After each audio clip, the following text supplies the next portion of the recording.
Halo teman-teman, kembali lagi di video saya ya. Kali ini saya akan membahas yang lagi viral nih, tentang pajak hiburan yang kabarnya naik drastis dari 25% menjadi 40-75%.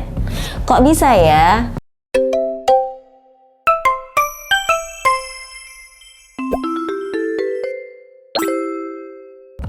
Wah, gimana ya kira-kira tanggapan para owner-owner usaha hiburan? Mari kita cari tahu dulu apa itu pajak hiburan, teman-teman. Pajak hiburan merupakan pajak yang dipungut atas jasa penyelenggaraan hiburan. Dan objek pajak hiburan ini yaitu jasa penyelenggaraan hiburan dengan dipungut bayaran berupa tontonan film, pagelaran kesenian, musik, tari, busana, kontes kecantikan, binaraga, karaoke, pameran, sirkus atau akrobat atau sulap, permainan biliar dan bowling, pacuan kuda, kendaraan bermotor, dan permainan ketangkasan, panti pijat atau refleksi, mandi uap atau spa, fitness center, dan pertandingan olahraga yang masa pajaknya adalah 1 bulan kalender. Lalu bagaimana dengan tarifnya nih teman-teman? Tarif pajak hiburan di daerah membuat berbagai kalangan yang memiliki bisnis di bidang industri itu geram. Setelah pengacara kondang Hotman Paris, kini pedangdut Inul Daratista yang protes melalui media sosial. Inul meluapkan kejengkelannya terhadap tarif pajak hiburan yang naik dari 25% menjadi 40% sampai 75% dalam akun X. Pemilik tempat hiburan karaoke, Inul Vista itu menganggap tarif pajak 40% sampai 75% bisa mematikan industri. Setelah unggahan keluh kesah itu, Inul juga memposting video dirinya tengah menunjukkan kondisi bisnis karaoke Inul Vista yang terletak di Bilangan, Jakarta Selatan. Inul turut menautkan akun X Menteri Pariwisata dan Ekonomi Kreatif Sandiaga Uno dalam postingannya itu. Dan Pak Sandiaga pun telah merespon postingan Inul itu dengan menyatakan dalam akun X-nya bahwa saat ini ketentuan yang mengatur tarif pajak hiburan di daerah itu tengah dalam tahap peninjauan kembali atau judicial review. Namun, sebagaimana diketahui ketentuan pajak daerah, termasuk pajak hiburan diatur dalam Undang-Undang Nomor 1 Tahun 2022 tentang hubungan keuangan antara pemerintah pusat dan pemerintah daerah. Dalam pasal 58 ayat 2 Undang-Undang HKPD memang telah disebutkan bahwa besaran pajak barang dan jasa tertentu (PBJT) atau jasa hiburan termasuk diantaranya jasa hiburan pada diskotik, karaoke, klub malam, bar, dan mandi uap atau spa ditetapkan paling rendah 40% dan paling tinggi 75%. Pajak barang dan jasa tertentu (PBJT) yang dibayarkan oleh konsumen atas konsumsi barang atau jasa tertentu.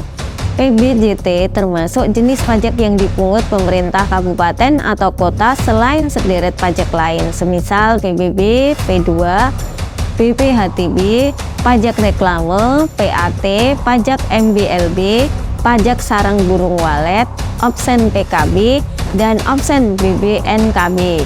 Yang menjadi objek PBJT adalah penjualan, penyerahan, dan atau konsumsi barang dan jasa tertentu yang meliputi makanan atau minuman, tenaga listrik, jasa perhotelan, jasa parkir, serta jasa kesenian dan hiburan.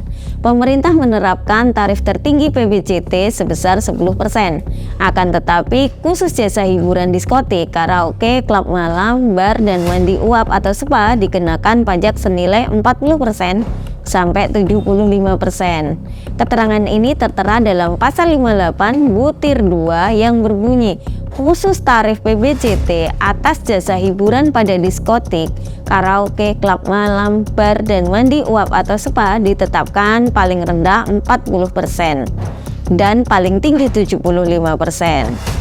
Wah, tinggi juga ya teman-teman. Bapak Sandiaga Uno mengatakan semua kebijakan pemerintah pasti untuk memberdayakan dan memberikan kesejahteraan, bukan untuk mematikan usaha. Apalagi industri pariwisata dan ekonomi kreatif menurutnya membuka lebih dari 40 juta lapangan pekerjaan. Ia pun memastikan seluruh kebijakan termasuk pajak akan disesuaikan agar sektor pariwisata dan ekonomi kreatif kuat setelah terdampak krisis pandemi COVID-19, sehingga bisa banyak menciptakan lebih banyak peluang usaha dan lapangan pekerjaan. Sebelumnya, Direktur Penyuluhan Pelayanan dan Hubungan Masyarakat Direktorat Jenderal Pajak, Dwi Astuti, juga telah buka suara terkait keluhan tingginya pajak hiburan yang disampaikan Hotman Paris.